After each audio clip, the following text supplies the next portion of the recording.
বন্ধুরা, আমি দাঁড়িয়ে আছি এখন কুয়েতের শেখ জাবের। দেখতে পাচ্ছেন কুয়েতের শেখ জাবের স্টেডিয়ামে, সেটি কুয়েতের সর্ববৃহৎ স্টেডিয়াম। এখান থেকে আমরা ইন্টারন্যাশনাল ম্যাচগুলো দেখতে পাই। তো সেই সুবাদে আজকেও আমরা এসেছি। আপনারা জানেন যে কুয়েতে বসুন্ধরা কিংস ফুটবল টিম এসেছেন এএফসি কাপ ফুটবল টুর্নামেন্ট খেলতে। তাদের অনুশীলন ম্যাচ এখন চলছে কুয়েত জাবের স্টেডিয়ামে। সেখান থেকে আমরা আপনাদেরকে দেখাচ্ছি। আপনি এখানে কিন্তু ইন্টারন্যাশনাল ম্যাচগুলো হয়, যেখান থেকে ব্রাজিলও একবার এসেছিলেন, আর্জেন্টিনাও এসেছিলেন এবং স্পেন, পর্তুগাল বিভিন্ন দেশের যেই আন্তর্জাতিক ম্যাচগুলো হয় এই সেই জাবের স্টেডিয়াম, কুয়েতের সবচেয়ে বড় স্টেডিয়াম জাবের স্টেডিয়াম।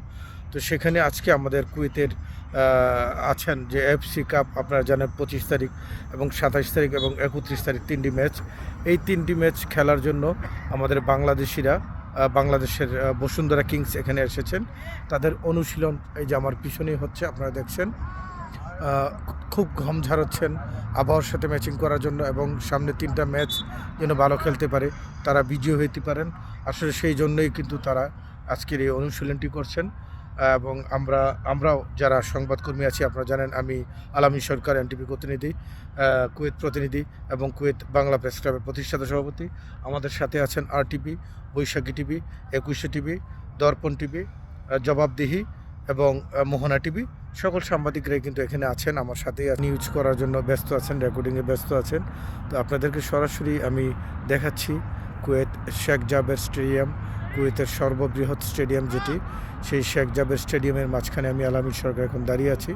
আপনাদেরকে দেখাচ্ছি সেই বাংলাদেশি খেলোয়াড়রা যে এখন প্র্যাকটিস করছেন, অনুশীলন করছেন, সেই প্র্যাকটিস ম্যাচটি এখন আপনারা দেখুন সরাসরি। তারা হচ্ছে বাংলাদেশি বসুন্ধরা কিংসের খেলোয়াড়।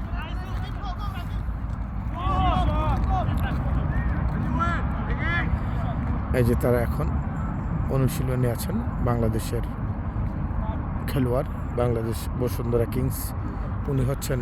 উনি হচ্ছেন কোচ, বসুন্ধরা কিংসের কোচ। এবং এখানে পাশেই দাঁড়িয়ে আছে একটি অ্যাম্বুলেন্স এবং তাদেরকে বহন করা বাস। যদি কোনো খেলোয়াড় এখান থেকে অসুস্থ হয় তাকে যেন সাথে সাথে হাসপাতালে নিয়ে যেতে পারে চিকিৎসা দেওয়ার জন্য, সেই জন্য কিন্তু এখানে অ্যাম্বুলেন্সটিও রাখা হয়েছে। এবং আরেকটি ছোট কার যেটি থাকে, আপনারা জানেন ইমার্জেন্সি, সেটিও পাশে রাখা হয়েছে। আরেকটি জন ওই যে আরেকটি পাশে দেখছেন, সেখানে অনুশীলন করছেন। আর আমাদের এই যে